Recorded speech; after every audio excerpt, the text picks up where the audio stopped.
الشیطان الرجیم بسم اللہ الرحمن الرحیم۔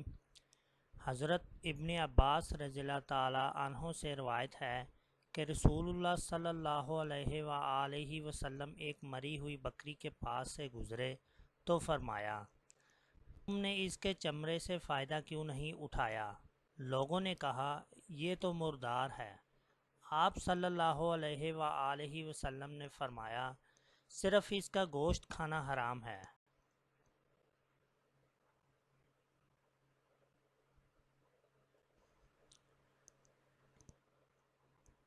حضرت ابن عباس رضی اللہ تعالیٰ عنہ ہی سے روایت ہے، انہوں نے کہا کہ نبی صلی اللہ علیہ وآلہ وسلم ایک مردہ بکری کے پاس سے گزرے تو فرمایا، اس کے مالکوں پر کوئی حرج نہ تھا اگر وہ اس کی کھال سے نفع حاصل کرتے۔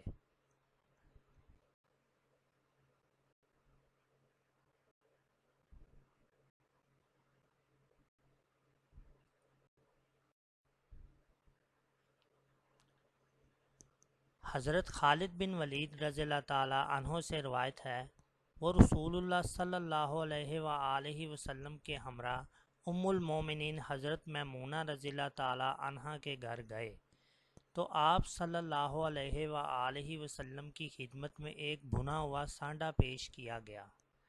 رسول اللہ صلی اللہ علیہ وآلہ وسلم نے اس کی طرف ہاتھ بڑھایا ہی تھا کہ اہل خانہ میں سے کسی عورت نے کہا، آپ جو کھانے کا ارادہ رکھتے ہیں اس کے متعلق آپ کو بتا دو۔ حاضرین نے کہا، اللہ کے رسول صلی اللہ علیہ وآلہ وسلم، یہ سانڈے کا گوشت ہے۔ چنانچہ آپ نے کھانے سے اپنا ہاتھ کھینچ لیا۔ میں نے عرض کی، اللہ کے رسول، کیا یہ حرام ہے؟ آپ نے فرمایا، نہیں، چونکہ یہ میری قوم کی سرزمین میں نہیں ہوتا، اس لیے مجھے اس سے گھن آتی ہے۔ حضرت خالد رضی اللہ تعالیٰ عنہ نے کہا، پھر میں نے اسے اپنی طرف کھینچ لیا اور اسے کھانا شروع کر دیا، جبکہ رسول اللہ صلی اللہ علیہ وآلہ وسلم دیکھ رہے تھے۔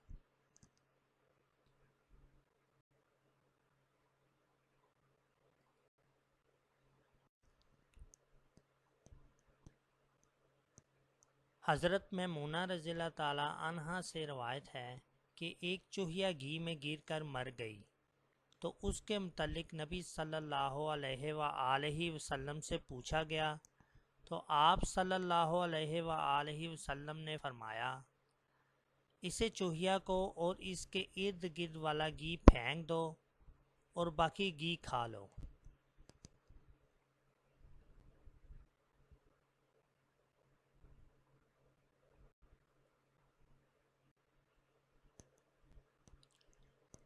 حضرت انس بن مالک رضی اللہ تعالیٰ عنہ سے روایت ہے، انہوں نے کہا کہ نبی صلی اللہ علیہ وآلہ وسلم نے فرمایا، جس نے عید سے پہلے قربانی ذبح کر لی اس نے صرف اپنی ذات کے لیے اسے ذبح کیا، اور جس نے نماز عید کے بعد قربانی کی اس کی قربانی پوری ہو گئی اور اس نے مسلمانوں کی سنت کے مطابق عمل کیا۔